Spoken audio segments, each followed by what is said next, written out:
వికారాబాద్ జిల్లాలో పేద దళిత మహిళపై పోలీసులు కర్కశంగా వ్యవహరించారు. బషీరాబాద్ మండలం నవల్గాకు చెందిన దళిత మహిళ కళావతి కొడుకు నరేష్ మండల పరిధిలోని కాశీపూర్కు చెందిన ఓ బాలికను 3 నెలల క్రితం ఎక్కడికో తీసుకెళ్లాడు. మే 5న బాలిక తల్లిదండ్రులు పోలీసులకు ఫిర్యాదు చేయడంతో నరేష్ పై కిడ్నాప్ కేసు నమోదు చేసి గాలింపు చేపట్టారు. ఈ క్రమంలో నరేష్ ఆచూకీ తెలపాలని తల్లి కళావతిని పోలీస్ స్టేషన్ కు పిలిపించుకుని వేధిస్తున్నారు. తనకు తెలియదని చెప్తున్నా పట్టించుకోకుండా కొట్టారని బాధితురాలు తెలిపింది. కాళ్ళు చేతులపై లాఠీతో కొట్టారని, దాంతో నడవలేకపోయానని తెలిపింది. కొడుకు ఆచూకీ చెప్పకపోతే గన్నతో కాల్చివేస్తానని ఎస్ఐ బెదిరించినట్లు వెల్లడించింది. ఈ సంఘటన వెలుగులోకి రావడంతో పలు ప్రజా సంఘాల నాయకులు మహిళపై వేధింపులను ఆపాలని డిమాండ్ చేశారు.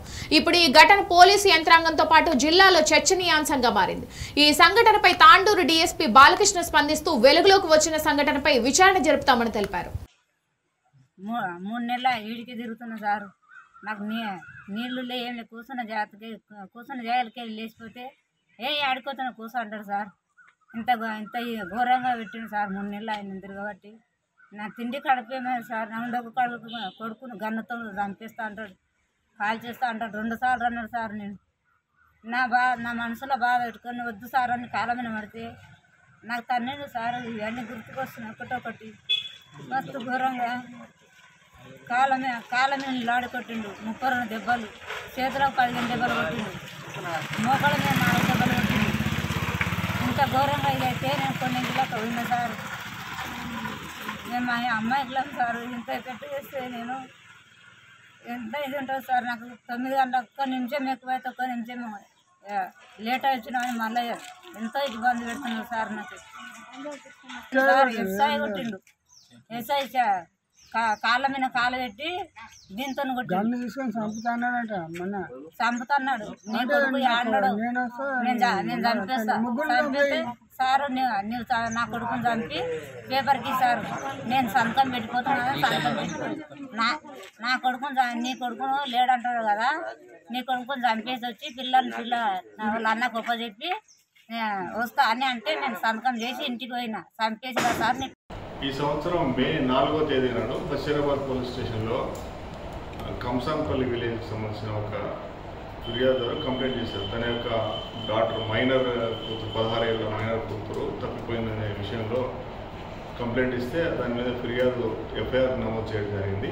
ఈ ఫిర్యాదులో నవల్గా గ్రామానికి చెందిన ఒక యువకుడు నరేష్ అనే వ్యక్తి మీద అనుమానం వ్యక్తపరుస్తూ వాళ్ళు చెప్పడం జరిగింది. వాళ్ళిద్దరూ ఎలప్మెంట్ అయినారనే విషయం మీద మనం కంప్లైంట్ రిజిస్టర్ చేసుకొని ఇన్వెస్టిగేట్ చేయడం జరుగుతుంది. అయితే ఈ ఇన్వెస్టిగేషన్లో భాగంగా ఏంటంటే వాళ్ళ మొబైల్ ఫోన్స్ ట్రాక్ చేయడం, సీసీ కెమెరాలు వెరిఫై చేయడం అంతా చేస్తూ ఉండగా ఈ నరేష్ యొక్క తల్లి ఆయనకి నరేష్ కొంచెం ఆర్థికంగా సహాయం చేస్తుంది. వేరే చుట్టుపక్కల వాళ్ళతోని ఆర్థికంగా గూగుల్ పే, ఫోన్పే లాంటి వాటి ద్వారా వాళ్ళకి డబ్బు సాయం అందజేస్తుందని చెప్పి ఇన్ఫర్మేషన్ రావడంతో ఆ కేసును ఇన్వెస్టిగేట్ చేస్తున్న ఎస్ఐ రమేష్ గారు ఆమెను కళావతి నరేష్ తల్లిని పోలీసుని పిలిపించడం జరిగింది. నరేష్ గురించి ఏమైనా ఆధారాలు ఉంటే చెప్పమని, అతను ఎక్కడున్నాడో, ఎందుకంటే ఇది మైనర్ గర్ల్ మిస్సింగ్ కేసు 3 నెలల సంధి కూడా అపరిష్కృతంగా ఉంది. సో మిస్సింగ్ కేసు ఛేదించాలి కాబట్టి తనకున్న వచ్చిన ఇన్ఫర్మేషన్ గురించి అడగడానికి ఆమెను పిలిపించడం జరిగింది. దానిలో భాగంగానే నిన్న కూడా ఆగస్టు 15 రోజు కూడా ఆఫీస్కి పిలిపించడం జరిగింది. అయితే ఈరోజు మనకి పత్రికల్లో కొంత వార్తలు వచ్చాయి. ఇంట్రెస్ట్గా ఆమెని శారీరకంగా హింసించారని చెప్పి కొన్ని వార్తలు రావడం జరిగింది. ఇటు విషయంపై మేము విచారణ చేస్తాము. ఏదన్నా కానీ ఆ కేసు ఇన్వెస్టిగేషన్ చేస్తూ అట్లాంటి వాటి మీద మేము విచారణ చేసి చర్య తీసుకుంటాం. లేదు 3 నెలల నుంచి పిలిపించడం జరగలేదు. స్టార్టింగ్లో పిలిపించడం జరిగింది. తర్వాత ఇప్పుడు రీసెంట్లీ తనకు వచ్చిన ఇన్ఫర్మేషన్ ప్రకారంగా అది దాన్ని నిర్ధారించుకోవడం కోసమని విచారించడం జరిగింది. అతనికి నరేష్ అనే వ్యక్తి ఎక్కడో మీ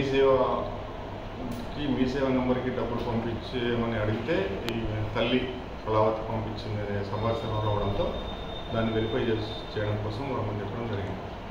ఈ సిగ్నలింగ్ వ్యవస్థ ద్వారా ఇప్పుడు కొత్త టెక్నాలజీ ద్వారా ఏ వ్యక్తి ఎక్కడున్నాడో కూడా తెలిసిపోయే ఫోన్ వాడడం లేదు. గూగుల్ పే అది జరుగుతున్నది. ఫోన్పే లాంటివి అక్కడ మీ సేవా సెంటర్కి పంపిస్తున్నారు. వాళ్ళ సొంతంగా వాళ్ళకి మొబైల్ ఫోన్ లేదు. మీ సేవా సెంటర్కి వాళ్ళు పంపిస్తున్నారు. అక్కడ నుంచి వాళ్ళు తీసుకుంటున్నారు ఇన్ఫర్మేషన్ వస్తే దానికి నిజాలు తెలుసుకోవడం కోసం పిలిపించడం జరిగింది. అయితే 3rd డిగ్రీ ఉపయోగించారని ఆరోపిస్తున్నాము. అదే ఈ పేపర్లో వచ్చిన వార్తలు బట్టి ఆరోపణలు వచ్చినాయి. దాని మీద విచారణ చేస్తాం. కేసుని ఏ వరకు అంటే రమేష్ పైన ఏమైనా చర్యలు ఉంటాయా లేకపోతే వేరే ట్రాన్స్ఫర్ అంటే అది విచారించాలి కదా. చర్యలు ఇప్పుడే చెప్పలేము. విచారణలో ఏం నిజాలు తెలుస్తే దాన్ని బట్టి